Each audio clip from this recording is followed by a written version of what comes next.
Madalas daw na atakihin itong si Hana ng retroactive jealousy sa kanyang jowang si Adi. Yung bumabalik-balik na selos tungkol dun sa ex nung kanyang jowa. Yung retroactive jealousy. Ang ugat daw po kasi ng issue nitong si Hana, meron daw kasing niligawang babae noon itong si Adi. Bago pa naging sila. Okay, pero ang masaklap nagawa pa raw palang ilihim nitong ni Adi na magkausap pala sila ulit nung niligawan niya noon na babae. Okay? Kung ikukumpara daw kasi sa tagal ng panliligaw ni Adi kay Hana, umabot daw kasi ng 4 na buwan nung ang panliligaw ni Adi dito kay Hana. Okay. Oo, bago niya naibigay ang kanyang matamis na oo. Mas hamak na maiksing panahon kumpara doon naman sa isa pang niligawan nitong si Adi. Kasi alam nyo kung gaano katagal? 5 taon daw Pinopormahan nitong si Adi yung isa. Oo, kaya medyo nagjijeling, nagdududa itong si Hana. Dahil siya 4 months lang ang panliligaw, sinagot niya na si Adi. Yun, 5 years ang panliligaw doon sa isa. Matindi kaya yung pagmamahal noon ni Adi doon sa babaeng yun. Pero yun nga ang question, nakipag-usap pala ng palihim.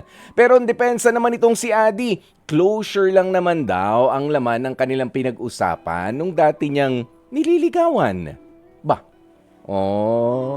Ngayon lang ako nakarinig din ng gano'n, nililigawan lang. Kung naging sila, kailangan siguro ng closure. Pero kung niligawan lang, pero may closure din, closure para doon sa... Sige, tanungin na lang natin, makakausap naman natin silang dalawa ito si Hana at si Adi. Okay, Adi, magandang tanghali sa'yo and Hana ng Laguna.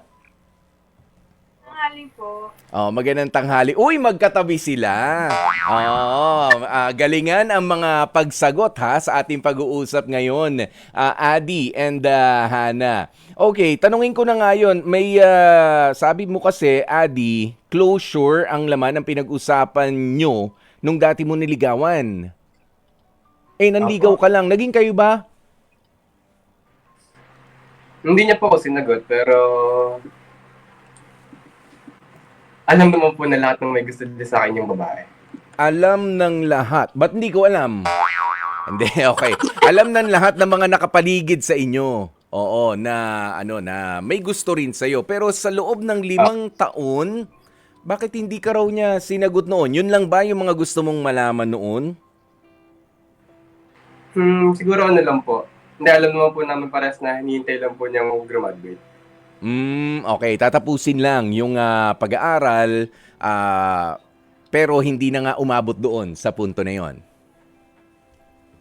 Apo. Okay. Ayan, pero sige, parang mas marami pa akong malalaman na ibang mga detalye mula naman kay Hana. Hana, welcome dito sa Heart to Heart. Oo, ayan, pinunto agad natin itong problema mo kay Adi. Pero sabi mo meron kang retroactive jealousy na matatawag. Okay, gaano ba kadalas Yes po. ito na nangyayari? Ano ba nagtitrigger sa'yo kapag umaatake yung ganyan? Minsan po, halimbawa po may nabasa po ako sa account niya, ganun, na parang about sa past nga po. Ayun po, napag-aawayin po namin yun kasi bakit hindi pa tinatanggal, ganun. Meron pa na mga posts from the past na hindi pa nalinis, Adi? So, yes. Yung mga lang po. Yung pa mga messages, mga dating GC na kahit ako po nakalimutan ko na. Okay. Gano'n na ba katagal ang relationship ninyong dalawa? 3 weeks na yun. 3 weeks. 3 linggo. 3 weeks old pa lang kayo! 3 weeks old pa lang ang relationship ninyo, fresh na fresh pa. Oo, sandali, bago tayo magpatuloy, paano ba yung nasa mo? Ano ba yan? Carpal tunnel ba yan, Adi? Karma, Yung karma daw Hindi po, masakit lang, masakit. Ah, masakit. Oo. Okay. Karma. Karma tunnel. Oo. Okay. Balikan natin, ano. Yung niligawan mo noon ay 5 years. Nalaman nitong si Hana. Saan ba? Sa exchange ng messages o personal kayong nagkita? Ikaw na sagot? Ano yung tanong? Ano po yung tanong? Naputol kasi, naputol. Okay. 'Di ba, meron ka niligawan for 5 years na babae na hindi naman naging kayo. Pero nung naging kayo na nga nitong si Hana, nahuli niya, nakita niya na nag-usap kayo. Ano ba yung pag-uusap na yon? Personal nga ba na nalaman niya or online lang naman nag-chat kayo nitong babae? Hindi, personal po kami nag-usap nung babae, Mm. nung dati. Mm. Tapos ako po mismo nagsabi sa kanya. Inamin po. Ikaw ang nagsabi. Pero ibig sabihin, kayo na nun ni Hana. Hindi pa po, nililigawan ko pa lang po. Nililigawan pa lang rin. Okay. So, sinabi mo sa kanya after nung pag-uusap. Opo. Oo. Ikaw, Okay. sorry? Mga ilang buwan ko din po bago sinabi. Ilang, Sa kanya. matagal-tagal din. Bakit parang natagalan bago mo sabihin sa kanya?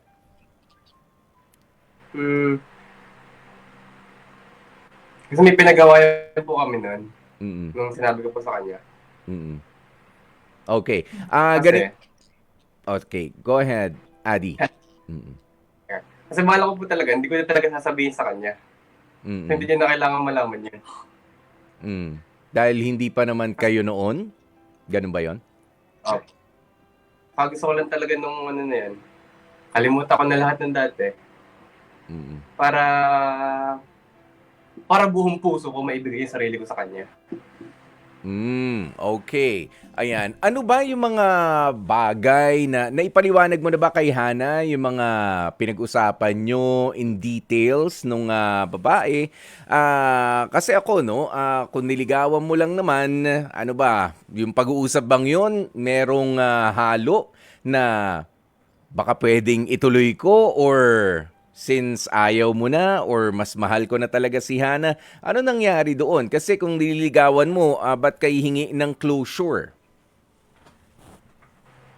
Hindi, kasi yun nga po, medyo nararamdaman ko na po na may gusto din talaga sa kanyang babae. Hinihintay na lang makagraduate. Hinihintay Parang- mo o ikaw ang hinihintay Hinihintay na niya? lang namin na makagraduate kami dalawa. Yun talaga yung sinabi niya sa akin. Okay. Oo. Diploma muna bago ka. Oo. And, ang ano naman, yung pag-uusap namin nun, sobrang ikli lang talaga. Sobrang ikli. Katulad ng... Sobrang ikli lang. Tulad lang, in summary, Mm. sabi ko lang na thank you. Parang ganun. Thank you Tapos, for goodbye. what? Oo, saan ka magpapasalamat? Sa 5 years na nakakapanligaw ka sa kanya noon? Yes, opo. Mhm. Pero sabi nga nitong si Hana sa amin, ano, ay 4 months ka rin daw na nanligaw sa kanya. Hindi ba nag-overlap yung panliligaw na yan? Hindi po. Hindi naman. So tapos na muna yung isa, tapos... Sabi yung isa, dumating to, niligawan ko po. Oo. Ano masasabi mo ron, Hana? Is it convincing enough for you na na ganoon yung ginawa talaga ni Adi? Yung sa akin po kasi dun sa part na yun is, kaya po ako sobra talagang nagalit. Yung 5 years na yun kasi, wala naman na po talaga ako magagawa dun. Mhm. Pero yung dun sa, hindi niya po kasi sinabi sa akin na kakausapin niya si ganito, ganyan. Nagparasot pa po siya na mapupuntahan niya lang daw yung kaibigan, tapos biglang ganun pala. Ayun po yung masakit sa akin. Tsaka po yung part na, yung mga kaibigan niya po that time, kasi nung nakipagkita nga po ito is, dun po sa alumni homecoming po ng school nila dati. Tapos nandun po yung mga kaibigan nila, ganun. Tapos yung mga kaibigan nila na yun, ayun po yung sobrang suporta nga po sa kanila. Tapos parang pinagbabalikan pa po silang dalawa. Kaya po hindi po siya karespeto pagdating sa akin. Sinong hindi ka respeto? Ano ba, yung pangyayari Yung- or Yung ganong act po nila. Oo, yung ganong act. So, kumusta ngayon? 3 years in sa inyong 3 weeks, okay? 3 weeks pa lang sa inyong relationship. Napag-uusapan nyo pa rin ito, of course.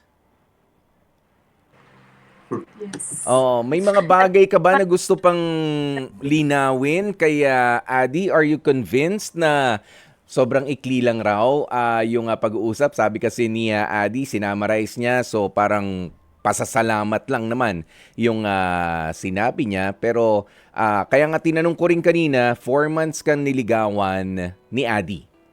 Okay? Ayan, natapos na rin naman before kang ligawan ni Adi yung panliligaw niya sa isa. So, bakit pa kailangan na mag-usap sila? Well, behind your back, hindi pa man kayo officially kayo, o bakit pa kailangan yung ganun? May mga gusto ka pa bang tanungin kay Adi, Hana? Ano naman po, sa ngayon naman po, kapag ka magti-trigger lang po, tsaka po ako talaga doon maraming sinasabi. Mm-mm. Pero kapag okay naman po ako, hindi ko naman po binibring up na. Yes, oo. Pero syempre, maiiwasan natin yung pagka-trigger ng ganyan kapag ka nasagot na rin yung mga tanong. Hindi ko sa sinusubok na maaga yung relationship ninyo, ano? Pero of course, alam ko parang on a high kayo niyan dahil kasasagot ninyo, meron akong boyfriend, meron akong girlfriend. Adi, ikaw ba, ano ang nitong naging girlfriend mo na si Hana nung sinagot niya na? Talaga bang 100% na nasa kanya na yung puso mo? Sabi mo kasi, gusto ko lang magpaalam naman dun sa isa kong naligawan for 5 years dahil eto na si Hana. Siya na. Kahit 4 months ko lang siya niligawan as compared to the 5 years na niligawan ko noon pa, siya na talaga. Ganun ba yung dating ni Hana sa'yo? Wala doon sa tagal ng mga panliligaw mo? Opo. Yung parang, kasi lagi niya sinasabi, kasi 5 taon yan, 5 taon yun. Ganun. Oo. Pero sa akin, inisip ko, ano na, parang napakalit na lang ng 5 taon. As compared sa pagdating ni Hana sa buhay mo. Yes, para po pakaramdam ko, ilang buwan tayo mag-usap. 6. Parang yung 6 na buwan ko, parang yun na yung buong buhay ko. Sobrang dami nangyari. Sobrang dami yung pinaalam sa akin. Sobrang dami ko natutunan sa kanya. At at masasabi natin na 5 years ago dahil hindi pa naman kayo ganun katanda, 22 and 20 years old pa lang naman kayong dalawa, no? Medyo mas mature na kayong dalawa ngayon. Masasabi ba natin ganyan yan? In a way po. Oo. Pero Kasi first girlfriend ko po siya. Oo. Parang, ang dami ko natutunan talaga. Okay. Parang dati, alam ko na yan. Hindi naman ganyan-ganyan yan. Makikita ko sa mga social media. Alam ko na yan, mabilis lang yan. Oo. Pero nung dumating to, Oo, wala na. Oo, talagang natapos na. Hana, hindi ba ang pakiramdam ay parang ang haba ng hair mo? Kasi meron siya nililigawan for 5 years, hindi naging sila, tapos ikaw, 4 months lang, pinili ka nitong si Adi na maging girlfriend na. Hindi ba mas nakahaba sa hair mo yun dapat? Bakit parang ang dami mo pa ring doubts?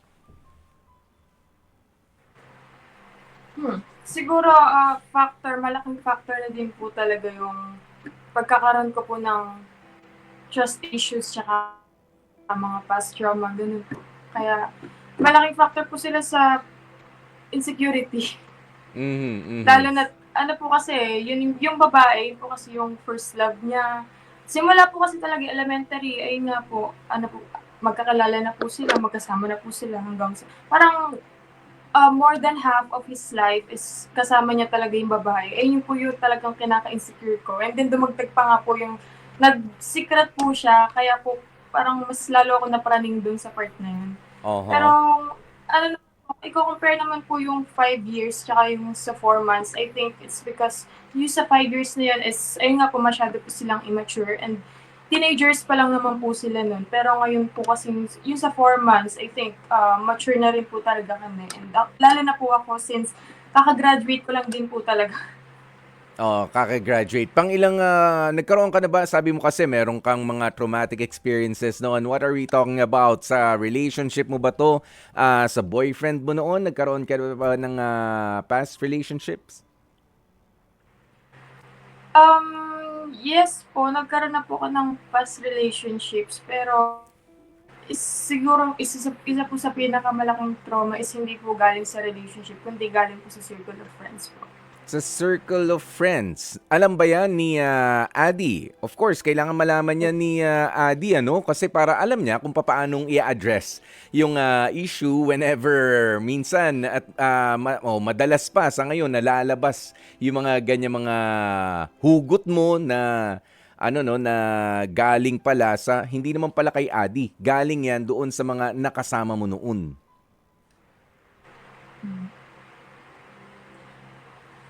Yon, malinaw sa inyong dalawa yan. Opo, malinaw naman. Oo, ready ka naman doon, Adi, para sa emotional support, sa pag-assure kay Hana? Hmm. Kasi sa totoo lang po, Sorry? sobrang hirap mo umintindi ng emosyon. Ano yun? Sorry, Adi, medyo malabo yung sagot. Paano? Sobrang hirap mo umintindi ng emosyon. Sobrang hirap kang umintindi Sob- ng emosyon. Anong ibig sabihin mo nun? Kasi, ganito po. Kasi po, bago po siya dumating sa buhay ko, parang ang buhay ko na malaking laro lang. Lahat madadaan sa biro, Mhm. lahat. Yun, pag yung madami akong tropa na mapupuntahan, nakapag ano, sila lagi nalapitan ko kasi lagi may jokes, laging, lahat nadadaan talaga sa biro. Yun na Mhm. lang. Noon. So ngayon, masasabi natin na parehas din kayo na may warning sa isa't isa, ano, na ako, patawa-tawa lang yung gusto ko. Pero na kailangan masanay mo kasi, Adi, ano, na kapag ka mayroong mga seryosong issues din kayong dalawa, makikinig ka nang hindi patawa-tawa. Or else talaga magiging problema yan. 'Di ba? Kahit yung paggiti habang seryoso na merong issue si Hana, magiging problema yan. Away yan. 'Di ba? Hana, tama ba 'yon? Oo. Yes. At si Hana, sabi niya naman kanina, meron siyang mga meron siyang traumatic experiences na nanggaling nga doon sa former circle of friends o sa ilan sa mga kaibigan, okay, na hindi mo naman din dapat bitbitin diyan sa panibagong relationship na binubuo ninyo nitong si Adi. So, ngayon, talaga nasa formative stage pa yung nyo, no? Relationship nasa masasabi nyo ba na kulang pa rin naman yung 4 months na ligawan at ito lang mas pinalalim nyo para mas makilala pa rin yung isa't isa. Sa akin po, sa part ko po, since ako yung nagbigay ng yes, Mhm. yes, ganun nga po. Siguro, mas nag-crave na din po talaga ako sa deeper connection tsaka deeper understanding between us. Kasi, Mhm. ano nga po parang, yun nga po, ligawan, ganyan. Kahit na sabihin na gusto ko siya, gusto niya ako, mahal ko siya, ganyan. Mhm. Parang, wala pong wala pong mapanghawakan. And, ayun po, sa tingin ko po, dahil nga din po dun sa pagkakaroon na po ng label, I think, mas may karapatan na po ako na i-crave yung ganito sa kanya, i-demand ko yung mga ganito sa kanya, or siya din naman, ganun. Tsaka, mas matututunan po namin yung isa't isa. Mhm. Ayan, ready ka ba doon, Adi? Kapag ka meron na ring mga demands kahit papaano itong si Hana. Ready po ako doon. Parang, Noong una pa lang, alam ko na sobrang magkaiba kami. Sobrang magkaiba kami. Yes. Na kakailanganin ko talagang mag-adjust. Mm. And kailangan kong maging ready sa mga emotions niya. Yan. Kumbaga, ikaw yung easygoing, si Adi naman yung medyo on the serious side.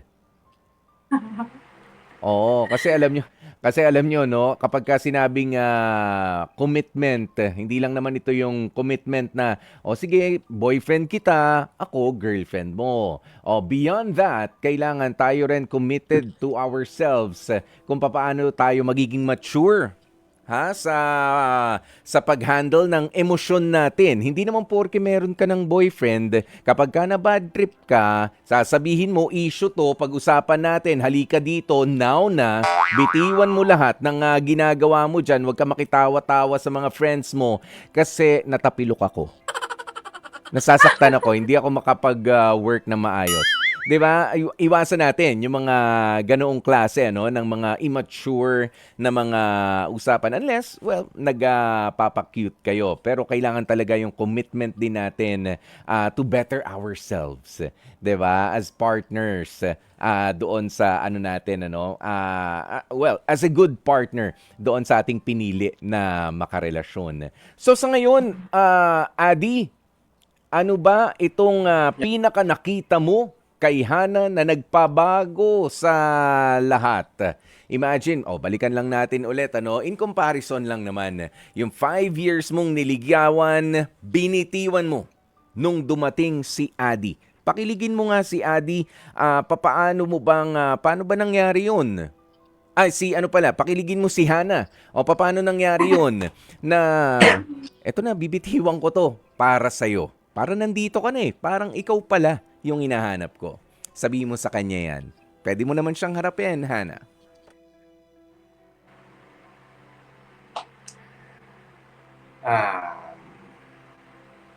Ito pa, lagi ko pong ulit sinasabi sa kanya. Ano? Na talaga may nakikita siya sa akin. Bilang isang tao. Ang gulo. May nakikita siya sa akin bilang isang tao. Parang kasi po, parehas kaming musician.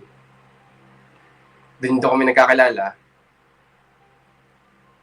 Parang gusto niya lagi may ipakita ko yung best ko. Alam niya na may magiging better ako. Tapos nung nagsimula kami mag-usap, hindi na lang sa music. Kahit sa mga maliliit na bagay na ginagawa ko sa pang-araw-araw, school, academics. Kasi nga dati, sobrang easygoing ko. Ito okay na to 75, hindi ko yung sobra. Tapos nung dumating siya, natutunan ko magbigay ng effort. Not just because para maitawid ko yun, kundi para makita ko na meron naman ako kayang ibigay. Ganun. Okay. Sobrang At happy ka sa mga adjustments na paparating din sa buhay mo bilang may Opo. girlfriend na katulad ni Hana. Hana, ikaw naman, ano naman ang statement mo para kay Adi?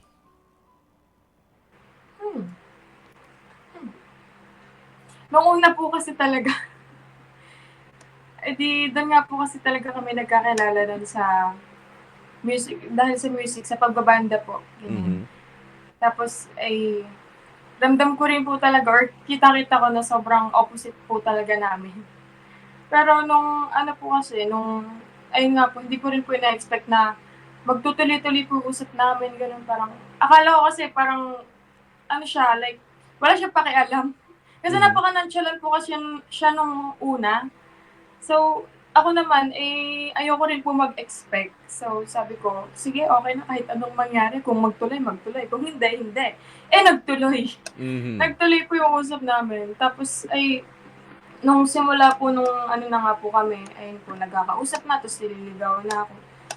Parang, mas nakita ko po sa kanya yung mga bagay na maganda sa kanya. Hindi lang yung mga bagay na pangit sa kanya. Kasi nung una talaga, sabi ko, suplada naman ito. Ano ba yan? Napaka-ano naman ito, ganyan-ganyan. Pero nung nakilala ko po siya, sabi ko po talaga, una kong nakita sa kanya nung nagkakausap na kami is Mm. yung puso niya. Ayun po. Yun yung bagay na sa tingin ko, hindi rin po, or hindi rin po na-appreciate nung una niyang nililigawan.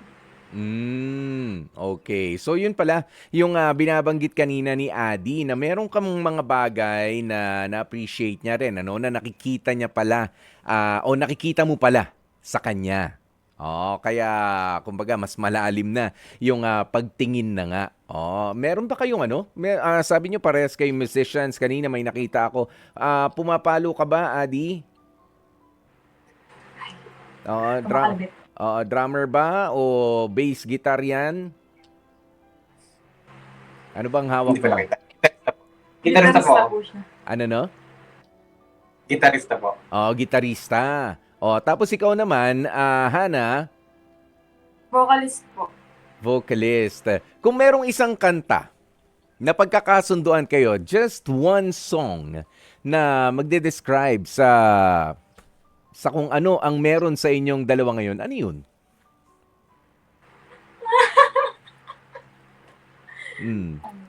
One song na. Isa lang Kahit OPM yan, kahit foreign song, new, old. Baka naman nakalimutan nyo pa mag-dedicate ng kanta para sa inyong dalawa. Ha? Ano mo sa akin? Ano mo sa akin? Anong song magde-describe sa inyong dalawa? Dan. Huh? Dan.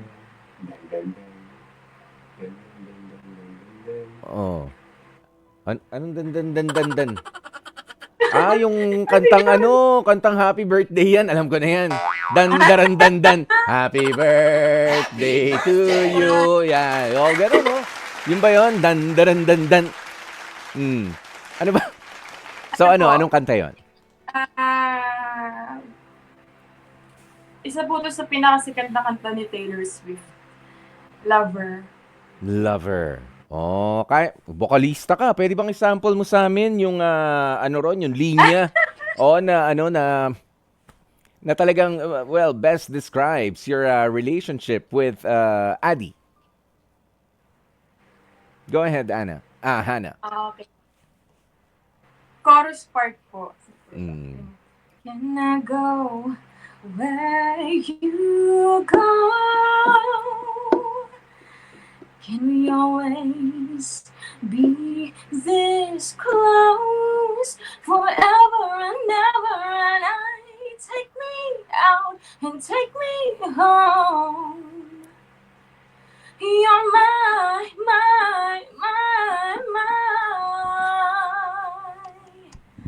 lover. Di ikaw na nga. Oo, si Hana ay para kay Adi. Kayo ba magkasama sa isang banda? O hindi pa nung una? Ganito po ang pangyayari na. Ay, nung January po kasi ay meron po kaming binuong banda para sa audition po ng UPLB Feb Fair Battle of the Bands po. Tapos, ayun po, yung banda ko po nun is, hindi ko po siya kabanda nun. Tapos, magkalaban po kami talaga, actually. Ayun. Tapos, nung bandang Feb na po, last week ng Feb, di tapos na po yung sa Feb Fair nga po, yung dalawang kabanda po namin is umalis. Tapos, siya po hindi ko po ina-expect, siya po yung pumalit na gitarista. Hindi na-expect, kinukulit mo ako. Ayun, sinasabi. Yan nga tatanungin ko. Hindi ko po ina-expect, pero nung tinext ko po siya, tinext naman pala, tinawagan naman pala yung mga ganyan. Okay. So, sige, wag na natin basagin yung trip naman ni Hana. Hindi mo ina-expect, nahugot si Adi.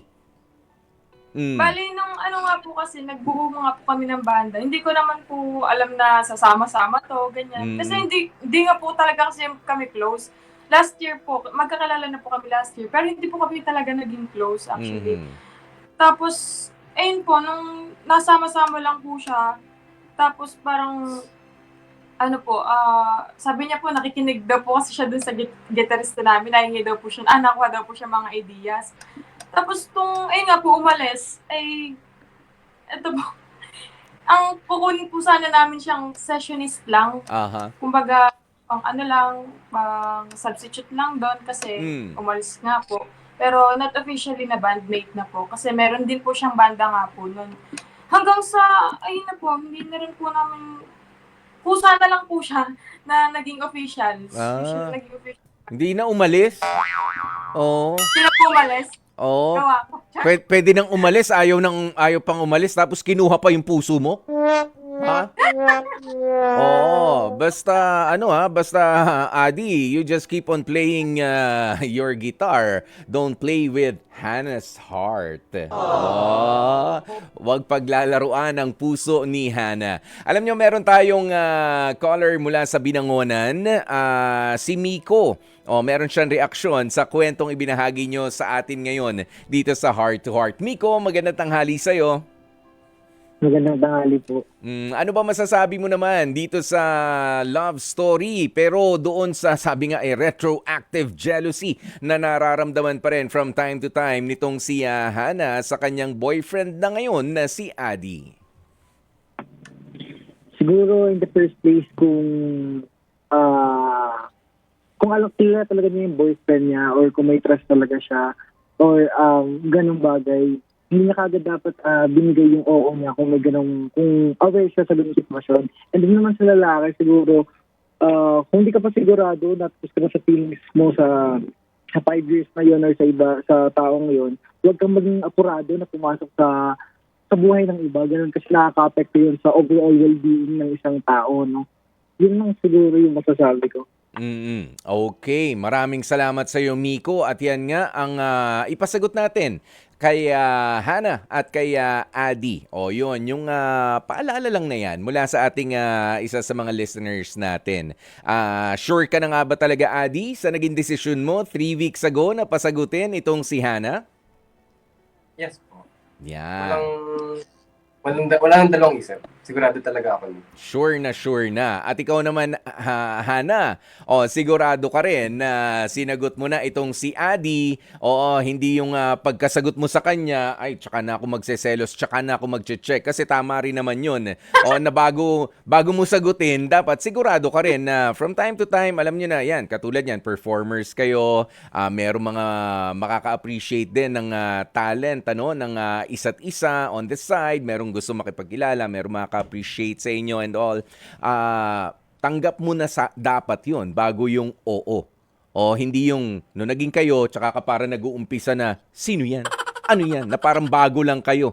Oo, dyan sa mga ginagawa ninyo, dati nyo pa naman, sabi mo nga, sumasali na kayo sa mga Battle of the Bands. Yung din naman po sa part na gano'n, halimbawa po is, meron nga pong mag-approach sa kanya, ganyan. Sa akin naman po, bilang musician for ilang taon na din po, danas ko na po siya. So, I think, alam ko na yung pakiramdam, alam ko na yung galawan ng mga ganyan. Kaya, para sa akin naman po, nasa sa kanya na po talaga yun kung anong gagawin niya. Pero sa akin po, okay lang po kasi sa akin din naman po, nangyayari din naman po yung ganyan. Okay, sige. Basta nagkakaintindihan kayo sa isa't isa na sa ngayon. I-enjoy na muna ang first 3 weeks ng inyong relationship. Diba? As boyfriends and girlfriends. Okay? Ayan. So, ano ba ang inyong Ano ba? Sige, tingnan natin, Itong Adi, ano ba ang mensahe mo para kay Hannah? Para ma-appease na rin yung kanyang iniisip na baka naman kausapin mo na naman yun, baka ganito, ganyan. Para maalis yung mga agam-agam nitong si Hannah. Anong gusto mong sabihin sa kanya? Hannah, pwede mong harapin si Adi na makita mo ang kilos ng mata niya. Oo. Wag naman yung ganyang harapan na parang nagtatakutan na yan. Okay, go ahead, Adi.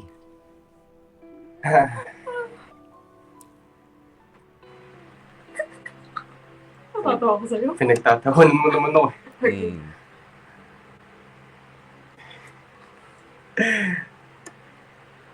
Ay.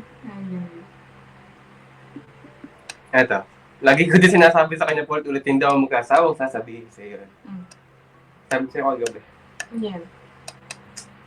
Tama. Sabihin mo! Sabihin mo ngayon. Gusto ko marinig yun. Naiya ako. Wala. Ganito. Tatampo ako. Char!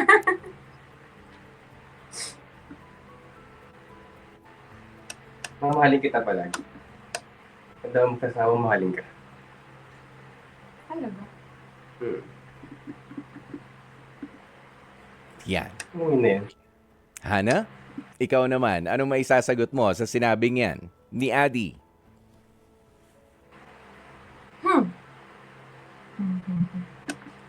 Siguro sa akin, Sabi mo sa kanya. Makikinig lang kami dito. Adriel? Adriel pa pala yung tawag sa kanya. Mm. Ay, pa yung first name niya. Adriel. Kailangan ko ng patience. Patience mo. Kasi, itong, di ba, may label na, ganyan. And, nangyayari pa rin sa akin yung retroactive jealousy. Kailangan ko ng time to heal from my insecurities, from my traumas. And since ayun nga yung isa nga rin sa pinakamalaking factors, hindi enough yung pagre-reassure mo lang, hindi siya enough. Kailangan ko rin sa part ko, kailangan ko rin ng may gawin ako. And I need your patience. Ayun. And thank you for the love. Sige, I love you. pwede naman mag-kiss. Pwede ba namin makita kung paano mag-kiss ang 3 years old pa lang ang relationship? Oo, makikita ba namin yan? Oo. Today, kaya today? Ayaw ba? Makikita ba namin yan? Sige, one quick smack siguro. Boyfriend, girlfriend naman eh. Ayan, pwede naman. Go ahead. Okay. Yay! Okay na yan. Okay na yun. Naiya kami? Okay. Sige. Maraming salamat sa inyo, Hana and Adi. Mga kapatid, dito tayo sa totoo. Dito na tayo sa True FM. Mag-subscribe at mag-follow na sa social media accounts at True Network PH sa FB, Instagram, X na dating Twitter, YouTube, TikTok, and podcasts.